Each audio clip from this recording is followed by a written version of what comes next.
요한계시록 17장 1절에서 7절 다 같이 읽겠습니다. 또 일곱 대접을 가진 일곱 천사 중 하나가 와서 내게 말하여 이르되 이리로 오라. 많은 물이 앉은 큰 음녀가 받을 심판을 내게 보이리라. 땅의 임금들도 그와 더불어 음행하였고 땅에 사는 자들도 그 음행의 포도주에 취하였다 하고 그 성령으로 나를 데리고 광야로 가니라. 내가 보니 여자가 붉은빛 짐승을 탔는데 그 짐승의 몸에 하나님을 모독하는 이름들이 가득하고 일곱 머리와 열 뿔이 있으며 그 여자는 자줏빛과 붉은빛 옷을 입고 금과 보석과 진주로 꾸미고 손에 금자를 가졌는데 가져간 물건과 그의 음행의 더러운 것들이 가득하더라. 그의 이마에 이름이 기록되었으니 비밀이라 큰 바벨론이라 땅의 음녀들과 가져간 것들의 엄이라 하였더라. 또 내가 보매 이 여자가 성도들의 피와 예수의 증인들의 피에 취한지라. 내가 그 여자를 보고 놀랍게 여기고 크게 놀랍게 여기니 천사가 이르되 왜 놀랍게 여기느냐. 내가 여자와 그가 탄 일곱 머리와 열 뿔 가진 짐승의 비밀을 내게 이르리라.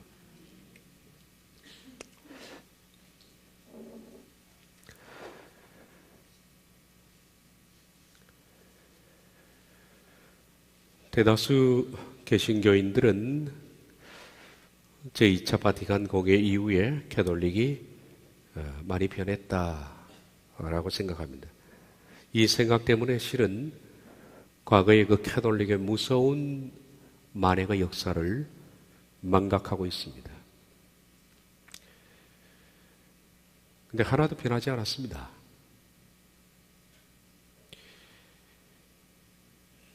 제2차 바티칸 공회 이후에 캐톨릭은 과거 중세 때 그들의 캐톨릭 외에는 구원이 없다. 캐톨릭 교리를 위반하는 모든 사람들을 사형시켰던 그 독선적이고 오만했던 그런 카톨릭이 타 종교도 수용하겠다.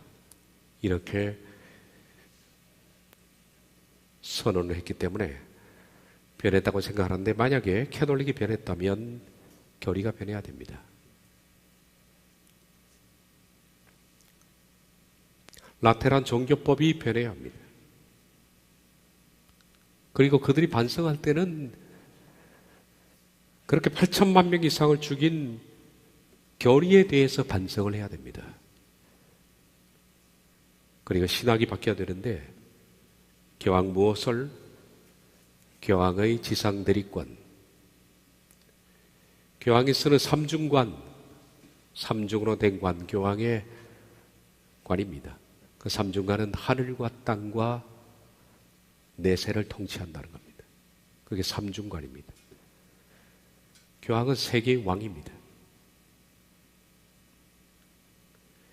또 연옥의 존재, 마리아 무염시태 교황의 사도적 개성, 죽인 성인에게 기도하는 것, 면죄부 판매를 비롯해서 이런 것들이 변화해야만 진정한 변화입니다. 그리고 사과죠. 그들은 이들의 교리에 따르지 않는 사람들을 종교재판에서 잔인하게 죽였고 많은 사냥을 했습니다.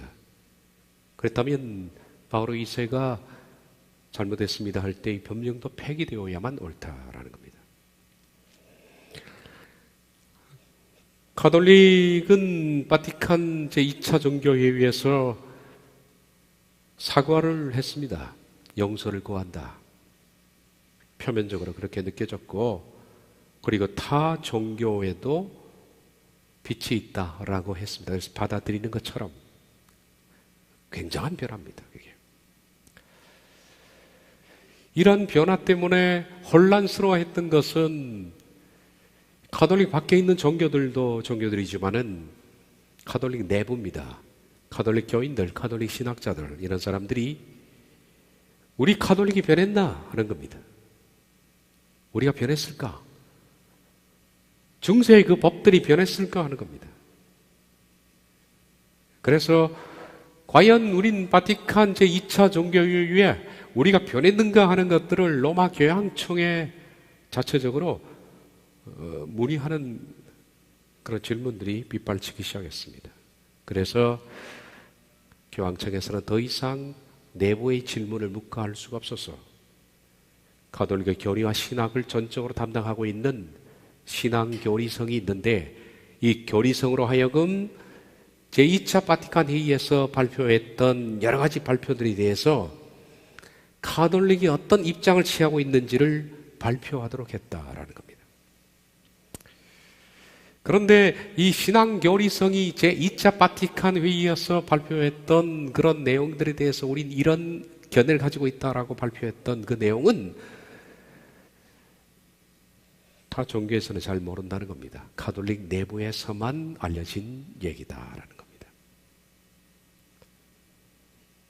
그 내용은 다음과 같았죠. 신앙교리성은 그 옛날 종교재판소에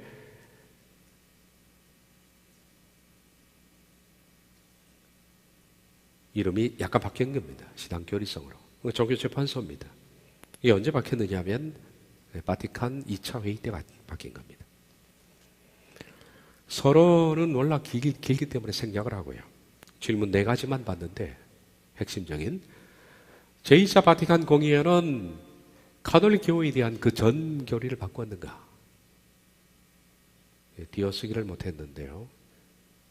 그 전입니다. 그 전. 옛날에 그 전 교리를 바꿨는가? 답변은 제2차 바티칸 공의회는 교회에 대한 가톨릭 교리를 바꾸지 않았고 그런 의도도 없으며 오히려 이를 진전시키고 심도 있게 다루며 또 충분히 설명했다라고 했습니다. 그 옛날 가톨릭 법이 바뀌지 않았다면 이 법은 실행될 수 있는 상황만 되면 다시 부활하는 겁니다. 질문 2. 기독교가 가톨릭 교회 안에 존재한다고 단언하는 것은 무슨 이유인가? 기독교가 가톨릭 안에 존재한다. 기독교는 가톨릭 외에도 정교회, 개신교, 루터교 많죠. 옛날에는 기독교는 가톨릭이다. 이퀄. 기독교는 가톨릭이다. 그렇게 했어요. 반대로 가톨릭이 기독교다 그랬는데 바티칸회의에서는 기독교들 안에 있는 다른 분파, 개신교, 루터교 다 이 기독교가 가톨릭 교회 안에 존재한다. is가 exist로 변한 거예요. 이퀄이다 하다가 존재한다라고 바뀐 거예요. 그 뜻이 뭐냐? 자체적으로 물었습니다. 그 답변은 그리스도는 오직 하나의 교회를 이 땅에 세우시고 바뀐 게 없죠. 교회는 딱 하나다. 그 교회는 가시적이고 영적인 공동체로 제정하셨으므로 그 교회는 처음부터 수세기에 걸쳐서 항상 존재해왔고 항상 존재할 것이다. 오직 그 교회 안에서만 그리스도께서 제정하신 모든 요소들이 발견된다. 하나인 이 그리스도의 교회를 우리들은 신경에서 유일하고 거룩하고 가톨릭적이고 사도적이라고 고백한다. 그러니까 유일합니다. 바뀐 게 없습니다. 기독교는 가톨릭이다. 바뀐 게 없잖아요. 근데 왜 존재한다, 기독교가 가톨릭 안에 존재한다라고 바뀌었는가? 왜 그랬을까요? 말을 바꿨는데.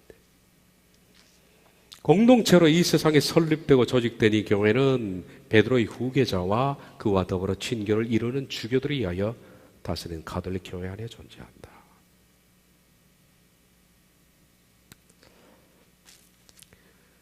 그러면 타 기독교는 뭔가? 개신교, 루터교, 정교회, 성공회 뭐냐? 공동체다. 공동체. 이것만 해도 상당한 비약입니다. 이 공동체는 공동체고 이들을 공동체라고 불렀습니다. 교회는 뭐예요? 교회는 가톨릭입니다. 교회는 유일한 교회는 가톨릭이고 기타 다른 기독교는 공동체다. 가톨릭만이 오직 베드로의 후계자다. 그리고 주교들에 의해서 다스려지는 교회만이 교회다. 주교권은 절대 양보할 수 없다. 목사 제도 이런 거 인정 못한다. 질문 3. 아까 그 표현을 제가 했습니다. 단순히 참 그리스도 교회는 가톨릭 교회다. 옛날 그렇게 했는데 equal, is죠. is라고 표현하지 않고 기독교가 가톨릭 교회 안에 존재한다라고 표현한 이유가 뭐냐? 그러면 다른 기독교들도 교회를 인정하느냐 하는 질문이었어요. 답변.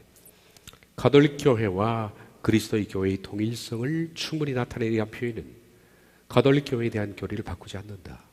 이런다고 해서 교리가 바뀌어지는 것이 아니다.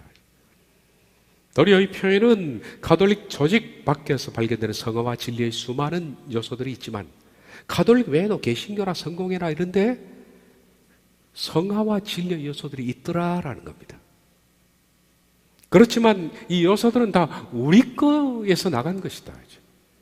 그리고 완전하지도 않지만 우리의 교리에 입각한 성경 해석과 교리가 완전한 것이지만은 이 완전하진 않지만은 비슷한 것들, 아주 미약한 것들이 있더라라는 거예요. 그걸 우리가 받아들이겠다는 얘기죠.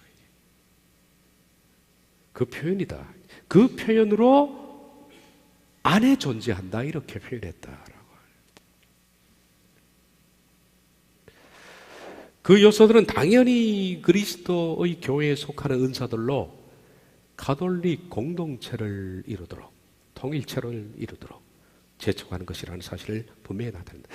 그러면 다 기독교에 있는 진리의 요소들, 성화의 요소들, 비록 희미하지만은 미약하지만 있는 그것들은 뭐냐? 가톨릭이 그 모든 다른 공동체를 끌어들이도록 하라는, 그리고 품어야 한다는 것을 표현하는 것이다. 이들을 인정하는 게 아니라 이들을 품겠다는 얘기입니다.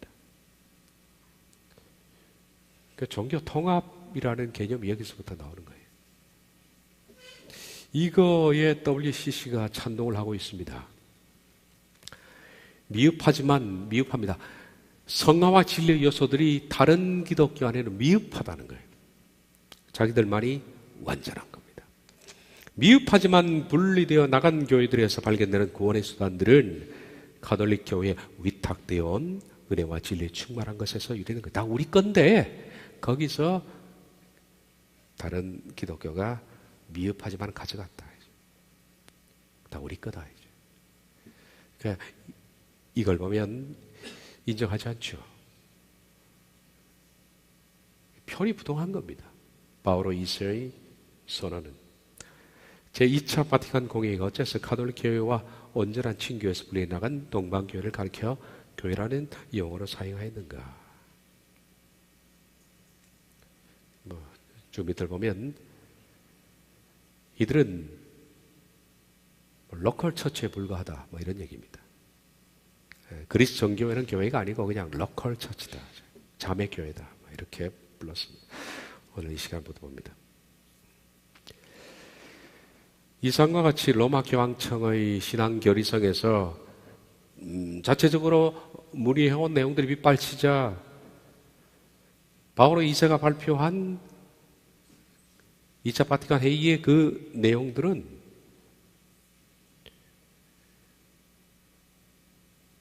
전혀 이전이나 그때나 바뀐 것이 없다. 바뀐 것이 없습니다. 그런데 사람들은 바뀌었다고 생각하는 겁니다.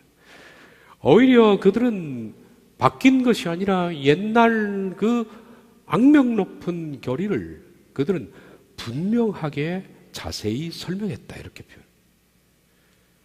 답변 1 중에서 보십시오. 제2차 바티칸 공회의는 교회에 대한 가톨릭 교리를 바꾸지 않았고 그런 의도도 없다라는. 그래서 8천만 명을 죽여왔던 종교재판소의 그 악명 높은 나테라 제3천 그 법이 지금도 살아있는 거예요. 그대로.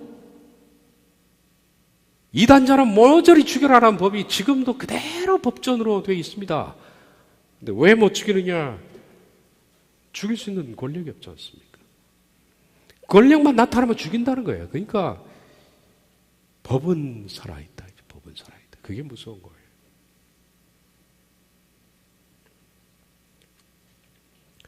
오직 가톨릭 교회만이 예수님이 친히 베드로를 수장으로 하여 세우신 사도적 개성의 유일한 참교회라고 단언합니다.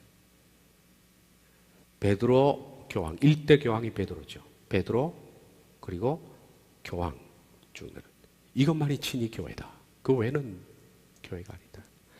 마태복음 16장을 완전히 뒤집어 엎어서요. 마태복음 강좌를 보면 예수님께서 내가 내 교회를 이 반석 위에 세우리니, 그것을 제가 해석해 놓은 게 있으니까 참조하시면 됩니다. 전혀 그 뜻이 아닌데 베드로 위에 교회를 세운다고 그들은 완전히 해석을 잘못했어요. 이 반석 자체는 여성입니다. 헤페트라죠. 헤페트라는 여성입니다. 해가 여성 대명사거든요.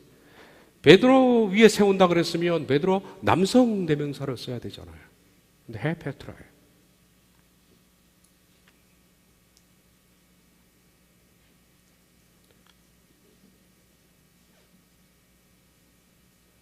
근데도 우기는 거예요. 베드로 위에 세웠다고. 베드로의 그 계승을 이어받은 사람만이 유일한 교황이고 그 교황이 있는 그 자리만이 유일한 교회다. 네, 답변 2 중에서 하나인 이 그리스도의 교회를 우리들은 신경에서 유일하고 거룩하며 캐톨릭적이고 사도적인 교회라고 고백한다. 공동체로 이 세상에 설립되고 조직된 이 교회는 베드로의 후계자와 그와 더불어 친교를 이루는 주교들에 의하여 다스려지는 가톨릭 교회 안에 존재한다. 바뀐 것이 없다. 로마 가톨릭이 진정으로 과거의 잘못을 뉘우치고 용서를 구했다면 그 종교재판소인 신앙교리석은 로마 가톨릭의 과거의 잘못된 교리들을 수정하고 용서를 구했어요.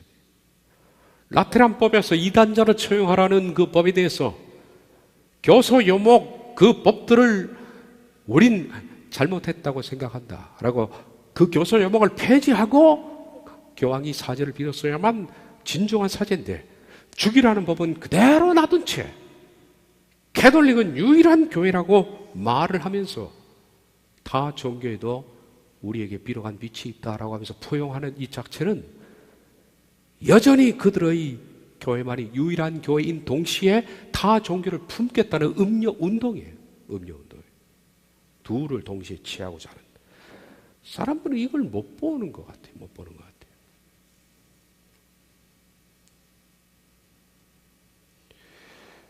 오히려 강화됐습니다. 답변 1절을 보면. 오히려 이를 진전시키고 심도 있게 다루며 더욱 충분히 설명했다. 가톨릭의 그 법들은 바뀐 것이 아니라 진전시켰다, 심도 있게 다루었다, 충분히 설명했다. 이렇게. 저는 여러분들의 교리석의 그 발표 서문을 읽어드리지 않았습니다. 그런데 서문을 읽어보면 가톨릭의 성직자들이 얼마나 많이 여기에 대해 질문했는지 알 수 있어요. 그들 골머리를 썩은 거예요. 우리가 변했냐고 자꾸 물어보니까. 이 발표문을 통해 우리들은 로마 가톨릭은 비록 기독교 안에 성화 진리의 요소들이 내포되어 있음을 인정하면서도 그러한 요소들이 로마 가톨릭이 가지고 있는 만큼의 온전한 진리가 아니라 미미한 진리라고 표현한 겁니다. 그러니까 미미한 진리지만 끌어안아 주겠다 이런 뜻이죠. 아주 덜 떨어진 거지만은 품어주겠다 이 말입니다. 답변 3 중에서 미흡하지만 분리되어 나간 교회들에서 발견되는 구원의 수단들은 가톨릭 교회에 위탁되어 온 은혜와 진리의 충만한 것에서 유래된 것이다. 우리에게서 유래된 것이다. 그래서 참 그리스도의 참 교회는 가톨릭이다라는 거기서 법은 바꾸지 않고 타 종교를 품기 위해서 말을 바꾼 겁니다. 참 교회는 가톨릭 교회 안에 존재한다. 이 말이만 것이 아니죠. 가톨릭이 교회 안에 존재해야지. 그렇게 표현하는 것이지. 어떻게 기독교, 참 교회가 가톨릭 안에 존재합니까? 가톨릭이 더 우입니다. 교회보다. 기독교가 가톨릭 교회 안에 존재한다. 질문 3 중에서. 이 주장은 로마 캐톨릭이 그 에큐메니컬 운동을 통해서 교회 일치를 강조하는 목적이 무엇인지를 알려줍니다. 그러니까 바티칸 제2차 공회는 교리를 바꾼 것이 아니고 바오로 2세가 용서를 구한 것이 아니라 WCC를 첨예한 거예요. WCC를. 그러니까 2차 바티칸 회의인 1964년 그때가 WCC가 바로 계시록 17장의 음료 운동으로서의 망각이 드러나는 해입니다. 그때가. 물론 WCC는 1948년도에 시작이 됐지만 64년부터 아주 가속 페달을 밟았거든요. 바오로 2세가 그러니까 이 개신교들이 난리였습니다. 존경하고 찾아가고 난리가 없어졌죠. 그 목적은 에큐메니컬 운동을 통해서 동방교회들이나 개신교단들이 로마 카톨릭 안에 들어와서 참교회가 되게 하고 모두 카톨릭 안에서 일치 통합을 이루는 것이 목적이었다. 캐톨릭이라는 뜻이 그런 뜻입니다. 에큐메니컬하고 같은 뜻이에요. 에큐메니컬, 캐톨릭, 유니버설 다 같은 뜻이죠. 우주적인, 다 끌어안는, 보편적인 이런 뜻입니다. 이 세상에서 유일한 교회는 캐톨릭. 모든 세상을 끌어안는 그리고 모든 진리, 보편적인 가장 스탠다드가 되는 진리를 가진 캐톨릭 교회. 그것이 캐톨릭입니다. 그 캐톨릭 운동을 하는 것을 에큐메니컬이라고 부릅니다.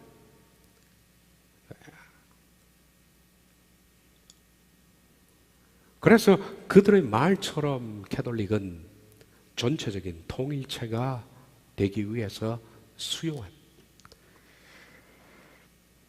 답변 3 중에서 이러한 표현은 가톨릭 교회에 대한 교리를 바꾸지 않는다.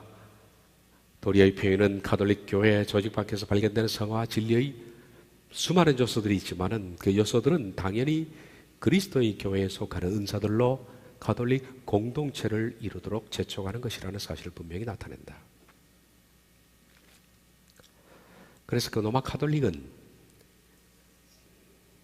바티칸 회의를 필두로 해서 다른 교파나 교단을 포용하여 그러한 교회 일치를 회유하기 위해서 썼던 표현이 기독교는 가톨릭 교회다라는 표현을 버리고 옛날 일치를 위해서 안에 존재한다 이렇게 표현했을 뿐이다. 그들이 그렇게 말하는 겁니다. 오직 통합이 목적이었다.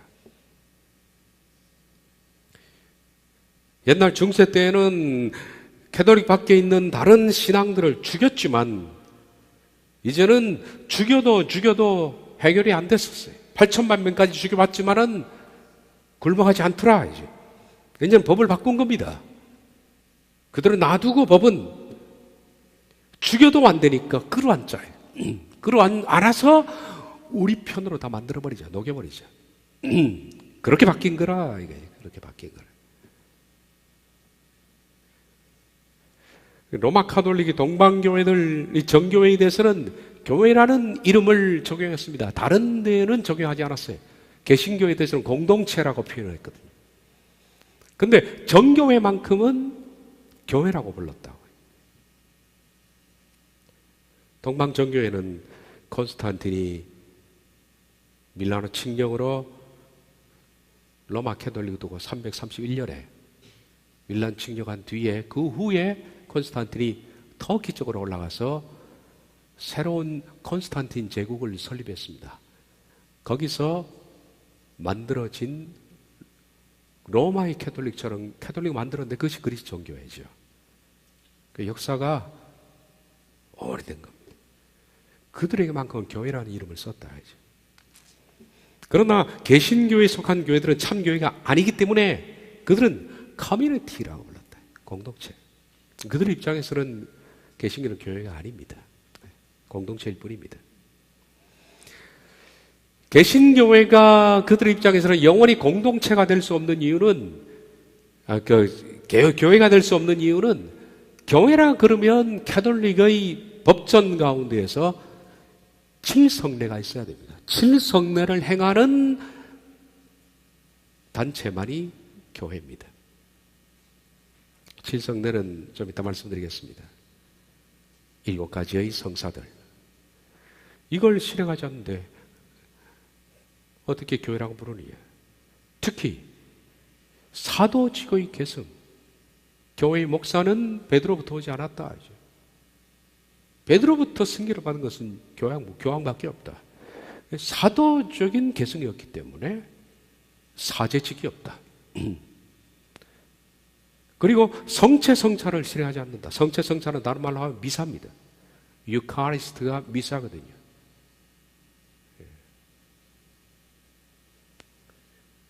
그러니까 미사를 행하지 않는다. 우린 미사를 예배하잖아요. 캐톨릭은 미사하거든요.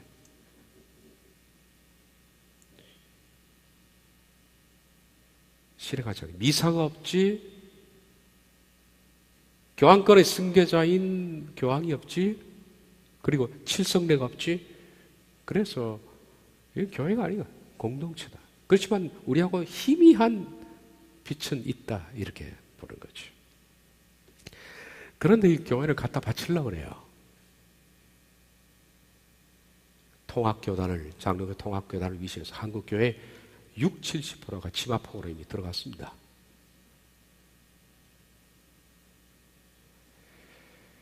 뭣도 모르고 그 교회를 다니는 사람도 무서워하고요. 참 안타깝고, 얘기를 해도 나는 괜찮아. 그래. 관심 없어.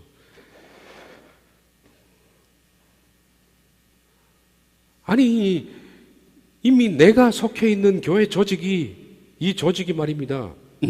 나는 그 조직에 충실한 충견이에요. 열심히 봉사하고 열심히 섬겨요. 근데 그 조직 자체가 조폭 집단에 들어갔는데 관계없대요. 나는 열심히 깨끗하게 회개만 하면 된대. 깨끗하게 나는 살면 된대. 이미 조직 자체가 조폭인데 나는 괜찮답니다. 우리 목사님은 WCC고 뭐 어째도 이미 치마폭으로 들어갔는데 괜찮대.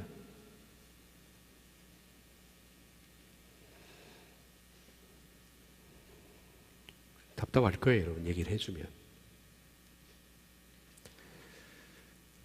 여러분, 가톨릭 교회의 기준에서는 사도적 계승, 그리고 사제직, 목사가 아니라 사제가 있어야 되는 거예요. 그래서 좀 이따 말씀드리겠습니다. 왜, 여기 나와 있네요. 직제일치를 추진하는 이유가 뭘까요? 우리 개신교의 WCC가 한국 이 WCC, KNCC가 추구하는 것이 지금 가톨릭과의 직제 운동입니다. 모든 교회의 조직을 다 바꾸겠답니다.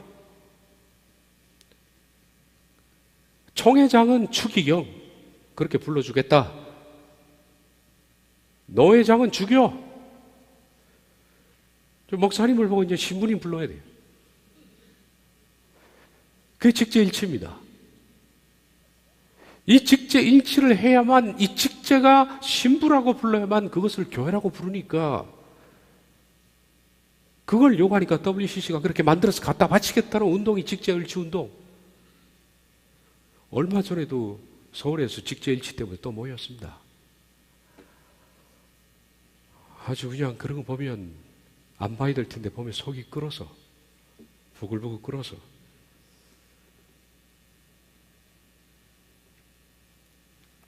지금도 과거 가톨릭의 성체성사 미사에 사제직으로 진행되는 가톨릭의 미사를 인정하지 않으면 이단으로 정죄되었던 가톨릭의 교회법은 그대로 살아있다. 미사 드리지 않으면 이단이다.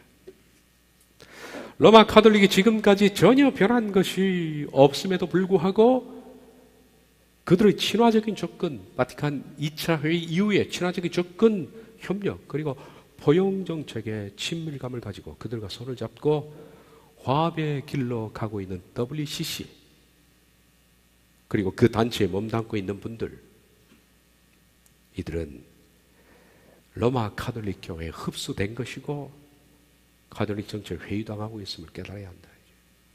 나와야 됩니다. 나와야 돼요. 만나면 나오라 그랬어요. 나오라 그러면 또 그럽니다. 아유, 내가 뿌리하는 돈이 얼만데 애들 결혼시켜야 되고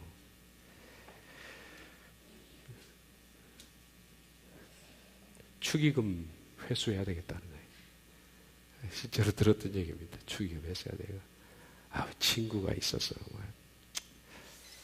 정이 들어서 우리 구역장하고 얼마나 내가 가까운데 같이 지옥에 가야, 지옥에 가서 구역 예배 할 건가? 지옥에 가서 참 가깝네, 참 가깝네. 교회를 무슨 신교 단체로 생각하는 것 같아요. WCC가 목표로 삼고 있는 교회 일치가 로마 가톨릭 교회 일치 운동과 본질적으로 동일한 것입니다. 로마 가톨릭이 목표로 하는 교회 일치가 로마 가톨릭이 가장 중요하게 생각하는 미사, 성체 성사, 미사에 동참해서 그 미사화시켜서 하나가 되게 하는 것이 일치인데, 가톨릭은 절대 미사 교리를 양보하지 않습니다. 미사는 이단적 교리입니다. 성경에. 미사는 그리스도를 예배 때마다 죽여야 되는 거예요. 히브리서의 단번 속죄서를 완전히 뒤집고 영속성 속죄설로 바꾸는 십자가의 본질적 교리를 훼손하는, 이걸 절대 양보하지 않습니다. 제가 미사, 이 성체 성사는 좀 이따 말씀드릴 겁니다. 시간이 되는 대로. 그 이유는 성체 성사를 집행하는 로마 가톨릭 교회만이 참 교회이기 때문입니다. 그들과 함께하는 교회 일치를 이루려면 반드시 개신교도 미사를 드려야 합니다. 그 성사를 집전을 해야 됩니다. 그 성체 성사를 집전하는 미사를 거부하면 과거의 종교재판소가 미사를 드리지 않으면 죽이는 거예요. 화형에 추할 만큼 이 교리는 가톨릭 중심이나 마찬가지입니다. 가톨릭 중심적 교리가 성체 성사예요. 거부하면 죽였잖아요. 그러니까 제가 만화 보여드렸죠? 그림. 미사 거부하니까 불러 태워 죽이잖아요. 그럼 성체 성사란 무엇인가? 유카리스트. 미사란 무엇인가? 이 성체 성사는 가톨릭의 칠성사, 칠성례 혹은 칠성사라고 그러죠. 성세, 견진, 성체, 고백, 혼인, 신품, 병자. 병자는 임종에도 속하는 거예요. 임종. 마지막 죽을 때 가톨릭이 신부가 임종 성사를 해야 됩니다. 그래야만 최소한 연옥부터 가는 거예요. 천국을 힘들어도. 가톨릭의 칠성사 속에 속하는 것이 성체 성사입니다. 이 가톨릭의 의식입니다. 이 성체 성사를 우리들은 뭐라고 부릅니까? 만찬, 성만찬이라 그렇게 부릅니다. 예수님께서 십자가에 죽으시기 전날 밤에 행했던 만찬, 성만찬. 가톨릭에서는 이 성만찬에 사용하는 빵과 포도주를 성체라고 부릅니다. 그래서 성체 성사라고 그래요. 거룩한 몸. 근데 빵과 포도주가 왜 거룩한 몸입니까? 우리들은 빵과 포도주를 뭐라고 봅니까? 심볼로 봅니다. 상징. 뭔 상징이요? 예수님의 몸과 예수님의 피를 상징하는. 그렇기 때문에 성만찬을 행할 때마다 그 상징하는 빵을 우리가 먹는 거예요. 근데 캐톨릭에서는 빵과 포도주를 상징이라고 하는 게 아니라 실제라고 그러는 거예요. 실제이기 때문에 매 미사 때마다 예수님을 죽여야 돼요. 죽여서 살을 찢고 죽여서 그 피를 마셔야 되는 거예요.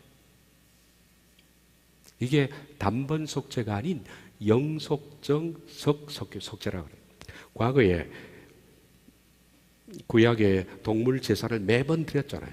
그 매번 드렸던 것이 예수님이 십자가에 죽으심으로써 더 이상 동물 제사가 없습니다. 폐해졌잖아요.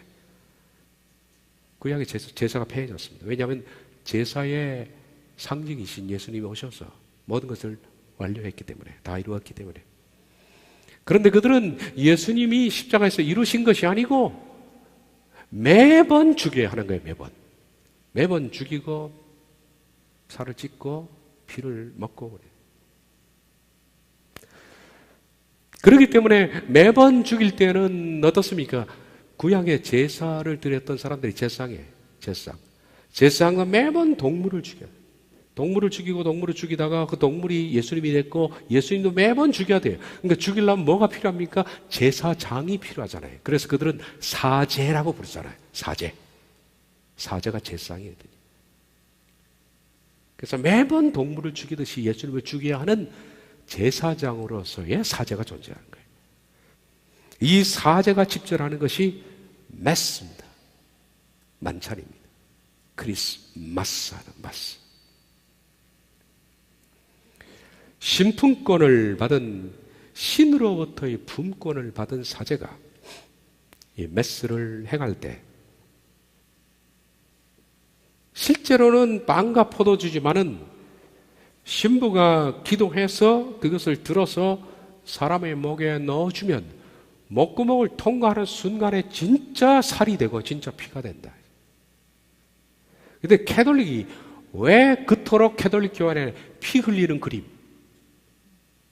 그리고 왜 피가 그렇게 피가 마리아의 눈에서 흘러나왔다는 둥, 어디서 왜 피를 강조하느냐면 이 미사와 관계에 있거든요. 그래서 그들이 피 얘기를 계속 합니다. 피눈물을 흘리신 마리아. 많이 봤죠? 그래서 이것을 뭐라고 부르냐면 화채설이라 그렇게 부릅니다. 예수님의 몸이 화채, 몸이 되었다라는 겁니다. 바뀌었다는 거예요. substain. 바뀌어서 변화되었다. 바뀌어서 대치되었다라는 거예요. 이게 화채설이라고 그렇게 부르는 거예요. 이걸 반대하다가 중세 하늘 나라의 백성 된 사람이 그렇게 많이 죽은 거예요. 아니다. 예수님은 속죄를 완성하신 것이다. 신부가 불완전한 예수님의 속죄를 매번 죽여서 신부에 의해서 그 미사 때 완성되고 또 죽이고 하는 것이 아니라 이미 그리스도께서 완성하셨다. 신부가 뭘 예수님의 속죄에 관여를 하느냐 라고 얘기를 했기 때문에 죽은 겁니다. 그리스도의 속죄에 대해서 우리 목숨을 걸어야 됩니다. 그 부분은 진리니까. 그래서 나를 죽여라 그러고 죽은 거예요. 진리를 훼손하는 것을 참기 어려워서. 그리고 그렇게 미사를 행할 때 예수님의 몸과 피가 실제로 성부 하나님께 제물로 바쳐지는 것이므로 가톨릭에서는 이런 미사를 가르쳐서 제사라고 부른다. 그리고 신부를 제사를 맡은 자, 사제, 맡을 사자의 제사 제자입니다. 제사를 맡은 자라는 뜻이에요. 사제라는 게. 사제는 제사장입니다. 고향의 제사장들이에요. 그러면 그들은 신약을 인정하지 않는 것이 되죠. 캐톨릭은. 동물 제사는 예표였고 참 동물 제사의 예표인 그리스도께서 오셔서 완성했다는 히브리서는 통째로 그들이 빼버려야 됩니다. 히브리서는 아니죠. 그들에 따르면. 그러나 성경에서는 성찬식이 단순히 예수님의 몸과 피를 기념하라. 너희는 이것을 행하여 나를 기념하라. 메모리얼이 아니라 리멤버입니다. 나를 기념하라. 기억하라. 그래서 캐톨릭의 미사는 개신교의 성찬식과는 본질적으로 다릅니다. 이러한 캐톨릭의 미사를 거부하면 캐톨릭에서는 파문당한다는 교리가 명시되어 있습니다. 최근에 얼마 안 된 책입니다. 박도식이 지은 천주교 교리 81페이지 보면 만일 누구든지 성체성사에 예수 그리스도께서 그의 천주성과 함께, 천주성 하나님 되심이죠. 예수님이 하나님 되심과 함께 참으로 실제로 그리고 실체적으로 계시다는 것을 부정하고 어떤 표시나 상징적인 것만으로 받아들이는 사람은 파문을 받아야 된다. 예수님이 하나님이라는 것을 부인하는 사람은 파문하라. 두 번째, 예수님이 성체성사 때, 미사 때 실제로 떡과 포도주에 계시다는 것을 부정하면 파문하라. 그리고 이것을 상징이라는 사람들은 죽여라. 그러니까 우린 다 죽여야 돼요. 그렇게 되면. 이게 최근의 책입니다. 박도식의. 바뀐 것이 없다. 이제 하나도 바뀐 것이. 이 성체성사는 그리스도의 지상대리자인 신분권을 가진 교황이 교황자에서 선포한 것이기 때문에 절대로 오류가 없으며 성경과 동일한 권위를 가집니다. 제2차 바티칸 공의회에서 요한 23세는 나는 트렌트 공의회에서, 트렌트 공의는 바로 그 유명한 8천만 명을 죽였던 공의회입니다. 이 공의회에서 결정되고 선포된 모든 사항을 받아들인다. 1200년도에 있었던 트렌트 공의회, 8천만 명을 죽였던 미사를 반대하는 자는 죽여라 하는 그 결의를 교황 23세는 나는 그것을 받아들인다. 그것은 제2차 바티칸 공의회에서 가톨릭의 태도가 포괄적으로 변하는 태도를 표면적으로 보여왔지만은 가톨릭의 근본 결의는 하나도 바뀌지 않았다는 것을 시사한 것이다. 바로 그 트렌트 공의회에서 결정한 성체성사의 교회법은 뭐냐? 아래와 같은 것입니다. 교회법 제1조, 만일 어떤 사람이 우리 주 예수 그리스도의 영과 신성이 동반하는 전 인격의 그리스도가 참으로 실제로 또한 실체로 가장 거룩한 성만찬의 성체에 그 몸과 피가 포함되지 않는다고 하거나 그리스도가 그 성체 성사 안에 표징이거나 상징으로 들어있다고 말한다면 그런 저주를 받을지어다. 우리 같은 사람 말이에요. 그게 트렌트 공의회 제2조. 만일 어떤 사람이 우리 주 예수 그리스도의 몸과 피가 함께 동반하는 가장 거룩한 성만찬의 성체에 빵과 포도주를 구성하는 그 물질의 요소가 그대로 존재한다고. 그러니까 빵을 먹고 포도주를 마셨는데 뱃속에 들어가서 그것이 변하지 않고 그대로 빵과 포도주라고 말하는 사람은 저주를 받으라. 제3조. 만일 어떤 사람이 엄숙한 성체성사 안에 전 인격의 그리스도가 나눠준 빵과 포도주의 각 형태 속에 포함되어 있는 것을 부인한다면 그는 저주를 받을지어다. 6조. 만일 어떤 사람이 성만찬의 성세를 가지고 하나님의 독생자 그리스도를 숭배해서는 안 된다고 하고 성체성사를 숭배하는 것이 안 된다라고 말하거나 더욱이 공개적인 숭배 예배를 드려서는 안 된다, 성체성사 예배를 드려서는 안 된다라고 말한다면, 그래서 어떤 특별한 축제와 함께 경배되거나 거룩한 교회에 칭찬할 만하고 보편적인 의식과 관습에 따라 행위를 지어 엄숙히 운반해서도 안 된다고 하고 성체성사 때 그들이 줄을 서서 성체를 운반하는 거 이거 안 된다고 말하는 사람, 사람들 앞에서 숭배받도록 진열되었으단 성체를 진열하는 것도 안 된다라고 하고 그 성체를 경배하는 자를 우상 숭배자라고 말한다면 저주를 받을지어다. 이제 죽인다는 겁니다. 앞으로 성체 성사를 들고 줄로 행하는 사람 이거 잘못된 것이다, 상징이라고 말하고 숭배해서도 안 된다, 몽땅 다 죽이겠다는 겁니다. 성체 성사 때 이렇게 줄을 지어가죠. 여기 이게 태양상 아니에요. 태양상. 어쨌든 그리스도의 몸이랍니다. 자기들 빵이랍니다. 태양상인데. 그리고 뒤에 이제 사람들이 쭉 서서 쭉 가는 이런 행렬이 잘못됐다라고 말하는 사람은 죽여라. 가톨릭이 정권을 잡으면 저는 죽었습니다. 죽었어요. 그 여러분도 죽었습니다. 여러분들한테 이제 물을 거예요. 가톨릭에서 성체 성사 때문에 그래서 여기 마리아에서 피를 흘린 거 이런 것들이 많이 나오죠. 어떤 사람은 빵을 먹었는데 그것이 목을 통과한 뒤에 토해내는데 그리스도의 피가 묻어 나왔다. 이건 그리스도의 피가 아닙니다. 이거 DNA 검사하면 자기 피일 거예요. 아마. 폐결핵에 걸리셨나 각혈을 하신 거예요. 이런 얘기를 피 얘기를 많이 하는 이유가 바로 그것 때문에 그런 거예요.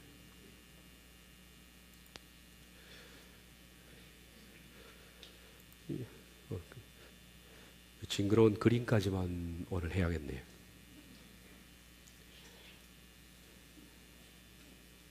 끔찍하죠? 다른 거 볼게요. 여러분, 이 가톨릭의 이 교리가 하나도 바뀌지 않은 채 법으로 지금까지 계속 말씀드린 것처럼 짐승이 나타나는 순간에 가톨릭은 과거에 잃었던 모든 권세를 찾을 겁니다. 권세를 찾는 순간에 과거는 8천만 명이지만 요한계시록에 예언에 하자면 그가 성도들의 피에 취한지라 8천만 명이 아닐 겁니다. 엄청나게 많은 사람을 죽여서 피에 취했다. 만약에 이런 상황이 온다면 여러분들은 과감하게 죽기를 바랍니다. 마지막 때를 대비하는 사람 보면 살려고 대비를 많이 해요. 어떻게 하면 이 마지막 때 내가 숨어서 살 것인가? 몰래 들어가서 드론 다 띄우면 못 숨어요. 어디 숨어요? 드론 띄우면 다 알지. 드론이 여러분 이마에 딱 옵니다. 저거 누구지 다 고발하거든요. 벌처럼 쬐끄만 드론 이거 쫙 풀어놓으면 산이 아니라 땅 파고 있어도 다 들어가서 사진 찍어 옵니다. 살려고 그래요. 어디 산에 들어가서 어디 우리가 뭐 농사하면서 뭐 살 수는 없을까? 뭐 금, 은 이런 것들을 좀 저장해서 살 수는 없을까? 죽을 생각 하세요. 죽을 생각 제발. 왜 그렇게 살려고 하는가? 잘 죽을 생각하라고 제가 경제의 종말도 하고 했는데 거꾸로 해석하는 사람들은 잘 살려고 생각하는 것 같아. 잘 죽으려고 준비하세요. 죽으려고. 잘 죽읍시다. 잘 죽어야 돼요. 배교하지 않고. 그런 상황이 와도 우리들은 절대 배신하지 않고 그리스도께 충성을 바치며 옛날 순교자들의 고백처럼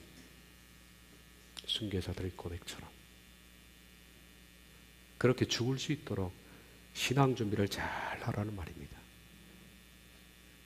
우리의 목적은 하나님의 나라입니다. 하나님의 나라.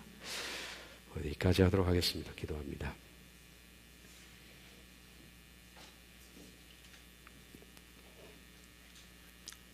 가톨릭의 법은 그 살인법은 하나도 바뀌지 않았습니다. 이제 얼마 후에는 그들이 옛 권력을 다시 찾을 날이 올 것인데 우리가 그 시대에 만약에 살아있다면 절대로 배교하지 않을 수 있는 옛 선조들처럼 과감하게 미사를 거부하고 죽음을 선택할 수 있는 믿음의 사람들이 되어지게 하옵소서. 예수님의 이름으로 기도하옵나이다. 아멘.